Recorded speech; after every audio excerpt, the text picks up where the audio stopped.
목장 모임이 그 젬마 집사님 집에서 있었는데 그때 제 아내가 저한테 이런 얘기를 했었거든요. 교회로 인해서 회사에 피해를 주는 일은 절대 하지 말라고 저희가 그런 이야기를 했었는데, 제가 준비를 좀 하느라고 회사에서 간증 준비를 좀 하느라고 회사에서 그런 준비를 하다 보니까는 좀 굉장히 좀 미안한 마음이 들더라고요. 그리고 제 친구에게도 이런 간증을 한다고 이야기를 했더니 제 친구는 저한테 그걸 준비가 왜 필요하느냐, 기도만 하고 가면은 은혜 받은 대로 그냥 나올 테니까는 그냥 기도만 열심히 하고 가라고 했는데 저는 솔직히 아직 그 정도 경지는 아닌 것 같아서 약간 준비를 해가지고 왔습니다. 그래서 제가 일단 써가지고 온 거를 읽는 정도로 하도록 하겠습니다. 먼저 저는 아직 기독교의 교리, 그다음에 성경의 내용, 용어 등에 대해서 잘 모릅니다.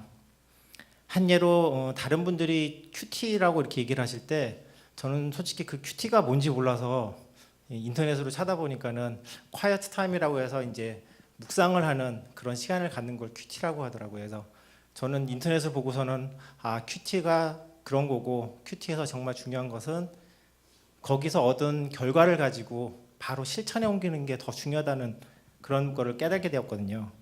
그 정도로 제가 좀 잘 모르는데요. 제가 이야기하는 게 좀 부족하거나 올바르지 아니하거나 아니면 좀 아닌 부분이 있더라도 좀 너그러운 마음으로 이해해 주시기 바라면서, 제가 드리는 이야기는 지극히 제 주관적인 생각으로 드리는 거기 때문에 그런 견해임을 알려드리겠습니다.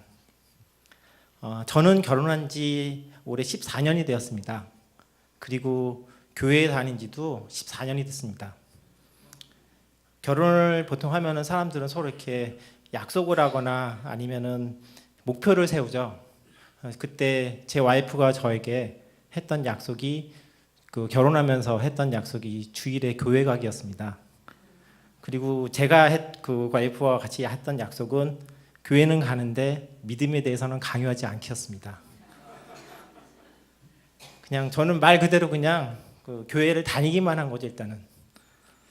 그래서 저는 교회 가면 항상 목사님의 설교 외에는 다른 곳에는 솔직히 관심이 없었습니다. 그렇게 10년이 흘러갔고, 그다음에 어떤 기회로 저희 장인어른께서 저희 와이프에게 신일교회를 소개시켜줘 가지고 저희 와이프가 2011년부터 신일교회로 오게 됐습니다. 그리고 신일교회로 온 다음에 저에게 목사님 설교가 너무 좋다고 같이 가자고 해가지고 저도 같이 신일교회로 오게 됐습니다. 약속은 약속이니까요. 제 계획에 교회 등록이라던가 그런 것들은 전혀 계획이 없었고요. 생각해 보지도 않았는데 저를 하나님과 가깝게 해준 건 다름 아닌 제 딸 혜인이었습니다. 어느 날 혜인이가 저에게 하나님을 믿느냐고 묻더라고요. 그래서 제가 대답을 못하고 망설이고 있으니까는 저에게 하는 얘기가, 자기는 우리 가족이 모두 나중에 천국에서 만났으면 좋겠다고 그렇게 얘기를 하더라고요.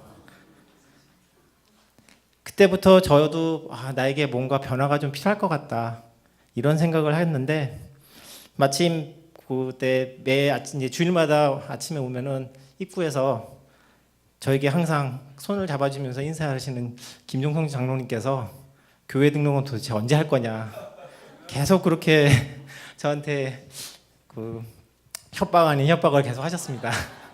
그래서 제가 신일교회 온 지 한 1년 만에 12년 12월 23일 날 크리스마스 기념으로 교회에 등록을 하게 됐습니다. 1년 정도 된 다음에 등록한 거죠. 교회에 등록하고 나서는 제 아내의 권유로 부부 목장에 소속돼서 부부 목장을 이제 나가게 됐습니다. 그러면서 부부 목장 나가면서 목장 식구들을 만나면서 목장을 통해서 신일교회에서 좀 더 빨리 적응할 수 있었고요. 그다음에 평소에 교회에서 이렇게 사람을 만나거나 아니면 이렇게 서로 아는 척을 하거나 그런 게 굉장히 좀 꺼림직하고 잘 이렇게 되질 않았었는데, 목장에서 이렇게 서로 하다 보니까는 좀 더 이렇게 신일교회 공동체에 속하는 마음도 생기고, 그다음에 좀 자연스럽게 그런 것들이 되더라고요. 제 생각에는 신일 공동체에서 목장이 차지하는 비중이 굉장히 좀 크다고 생각을 합니다. 목장에서 이렇게 하다 보면은 좀 불편한 점도 있고 뭐 이렇게 좀 그런 것도 존재할 텐데 그보다 이제 더 좋은 점이 더 많아가지고 서로 이해를 해주고 배려해주면서 신일 공동체 쪽에 소속감을 가지게 되고 그런 것들이 많이 생활하는 데 도움이 되더라고요. 제가 속한 그 3-29 부부 목장의 그 오광규 이남진 집사님 부부께서 헌신과 봉사로 섬겨주신 덕분에 저는 많은 도움을 받고 배우게 되었습니다. 그리고 지금은 다른 목장을 섬기고 계시지만 박성훈 홍마리 집사님 부부에게도 이 자리를 빌어서 감사하다는 말씀을 전하고 싶습니다. 작년에 제가 처음으로 새벽 기도에도 참석을 하고 그다음에 아내의 권유로 그 부모 교육도 받게 되었습니다. 세일의 새벽 기도를 처음 참석을 했는데 그때도 역시 혜인이 때문에 참석을 하게 되었고요. 혜인이가 자기도 꼭 거기를 한번 가보고 싶다 해가지고 그 새벽에도 하루도 빠지지 않고 같이 참석을 할 수 있게 되었고요. 처음에는 새벽에 와서 이렇게 교회 오는 것이 참 낯설고 그런 것도 있었는데 항상 아침마다 그 찬양과 말씀으로 시작하는 하루가 되어가지고 저 개인적으로는 많은 생각을 하고 주위를 돌아볼 수 있는 은혜를 경험하는 뜻깊은 시간이었습니다. 부모교육은 저와 아내에게 또 다른 목표를 세우게 하는 축복의 시간이었습니다. 처음에는 12주라는 기간이랑 토요일마다 3시간씩 교육을 해야 된다는 것에 이게 너무 긴 거 아닌가, 이거 어떻게 버틸 수 있을까, 너무 지루하지 않을까 이런 생각을 하게 되었는데요.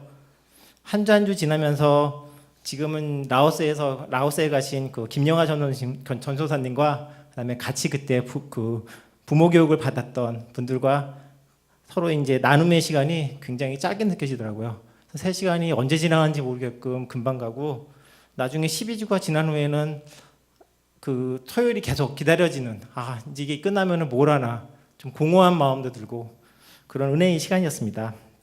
그리고 저는 내가 왜 이런 교육을 이제야 알게 됐을까, 미리 좀 받았더라면은 제 아내와의 관계라던가 아니면 제가 혜인이한테 해줄 수 있는 거라던가 이런 부분들이 더 좋아졌을 텐데 늦게 받은 거에 대해서 후회도 됐지만 또 지금이라도 이런 걸 알게 돼서 다행이다 이런 생각도 되었고요. 여기 계신 분들도 만약에 기회가 되신다면은 꼭 그런 교육을, 중요한 거는 꼭 부부가 같이 받으셔야 됩니다. 그래야지 정말 은혜가 되고 서로를 이해해주고 그다음에 부모 교육이지만 자식을 위한 것보다는 정말 부부간에 더 많은 그런 공통점을 찾게 되고 서로 이해할 수 있는 그런 시간이 됩니다. 저는 부모 교육을 통해서 부부에 대해서 그다음에 자녀에 대해서 새로운 시선으로 한 번 더 생각할 수 있는 기회가 되었습니다. 그리고 그때 제가 이제 교재로 사용했던 지혜로운 아버지라는 책에서 가정이 바로 서야 자녀가 바로 서고 어떻게 하면 성경적인 삶을 살 수 있을 것인지 그런 가이드를 이제 제시를 해주었고요. 그다음에 매주 좋은 아버지 팁을 제시를 해줬습니다. 저에게는 정말 새로운 세계를 접하는 것 같은 그런 내용이었고요. 그다음에 그 중에 제가 제일 생각나는 게 거기에 이제 여러 가지 팁들이 있었는데 매일 저녁 식사 시간에 온 가족이 앉아서 서로 손을 잡고 기도를 하는 그런 거 이제 실천해봐라 그런 게 팁이 있었는데 제가 그걸 이제 해봤는데 정말 이렇게 가족 간에 더 우애도 있어지고 은혜가 되는 그런 시간이더라고요. 꼭 저는 이제 보통 이런 거를 영화 같은 데 많이 나오잖아요.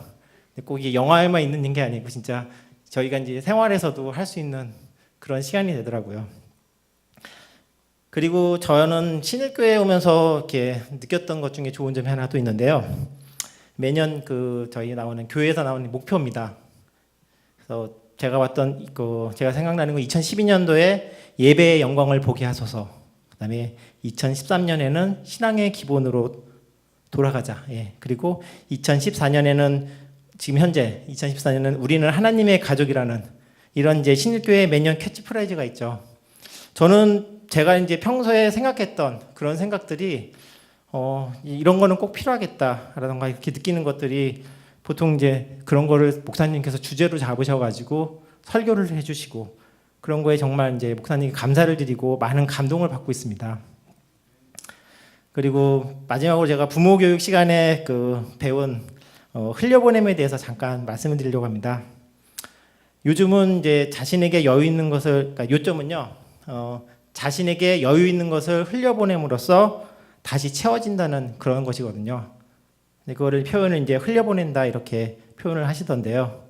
저는 아내를 통해서 이렇게 작지만 이렇게 약간 몇 개 단체에 정기적으로 기부를 하는 그런 나눔을 하고 있습니다. 근데 저는 솔직히 11조라던가 교회에 헌금하는 부분에서는 이제 전적으로 아내한테 위임을 하고 아내가 실천하는데요.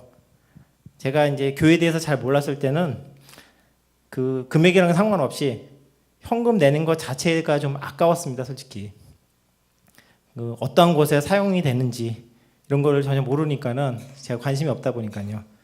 근데 하지만 이제 어떤 곳에 사용이 되는지 알게 되고 제가 이제 흘러보냄을 실천했을 때 크고 작고 그런 것이 아니고 많고 적은 것을 떠나서 물질적인 것만이 아닌 마음까지도 제 마음까지도 다시 채워지는 그런 아주 신기한 경험을 했거든요. 항상 부족한 것을 채워주시는 하나님께 항상 감사드립니다. 그리고 제가 이제 작년에 부모 교육을 받으면서 김영하 전도사님을 위해서 많은 것을 또 배웠습니다. 그래서 올해 초에는 제 아내와 이제 자칭 라오스 스쿨 프로젝트라고 해가지고 자칭 이제 한 3년 정도의 기간을 갖고서는 계획을 하고 있는 것이 있습니다. 그래서 하지만 근데 계획을 하면서 동시에 아내 사업장 쪽에서 좀 세무 쪽에 문제가 생겨가지고 지금 현재 요새 많이 굉장히 힘들어하고 있는데요. 저도 솔직히 옆에서 보면서 좀 안타깝기도 하고 되게 그런데 아내는 그래도 저한테 이렇게 얘기하더라고요. 하나님은 과정까지 투명한 걸 좋아하시기 때문에 이거를 그런 생각을 하면서 자신은 이거를 이겨내겠다 그런 말을 하더라고요. 그래서 진짜 정말 믿음의 가정으로 다시 태어나는 것 같아서 아내를 옆에서 보면서 정말 고마움, 감사함 그런 마음을 많이 느끼고 있습니다. 항상 저에게 사소한 것부터 커다란 것까지 많은 감동을 주고 가르침을 주는 아내에게 고마운 마음을 전하고 싶습니다. 지금은 모든 것이 새롭게 저한테 다가오고 느껴집니다. 그리고 이런 감정과 생각이 지금과 같이 변하지 말고 제 마음에 신앙이 자라나 영원토록 계속되길 바랍니다. 그리고 저는 또 한 가지 음악을 되게 좋아합니다. 클래식부터 가요, 재즈, 락 이런 것까지 장르를 가지 않고 좀 듣는 편인데요. 몇 달 전부터는 제가 CCM을 좀 듣고 있습니다. 교회에서 부르는 찬송도 좋은데 CCM 쪽이 보면 이제 젊은 사람들이 많이 하다 보니까는 멜로디도 좋고 그다음에 가사도 좀 되게 마음에 와닿는 게 굉장히 많더라고요. 그 중에 제가 요즘 듣는 것 중에 좀 좋아하는 삶의 예배라는 이종윤 전도사님의 이제 작사 작곡하신 노래인데 그 중에 가사 일부를 좀 소개해드리려고 합니다. 솔직히 제가 아직 성경이라던가 이런 구조를 좀 인용하고 싶은데 제가 잘 모르다 보니까 제가 잘 아는 그런 가사를 좀 인용을 하겠습니다. 내용은 이렇습니다. 나의 삶이 예배가 되고 예배가 곧 내 삶이 되는 우리 주님이 원하시는 예배가 내 안에 이루어지게 하소서. 이 가사 중에 일부인데요. 이 가사를 들으면은 정말 제가 사는 삶이 예배가 되고 그 다음에 예배가 곧 삶이 되는 그런 삶을 살아야 되겠다. 그런 생각을 합니다. 여러분의 삶도 진짜 예배가 되는 그런 삶을 사시길 바랍니다. 그리고 끝으로 오랜 기간을 믿음으로 기다려준 제 사랑하는 아내 천은경 집사에게 고마움을 표시하면서요. 혜인이와 같이 사랑합니다. 감사합니다.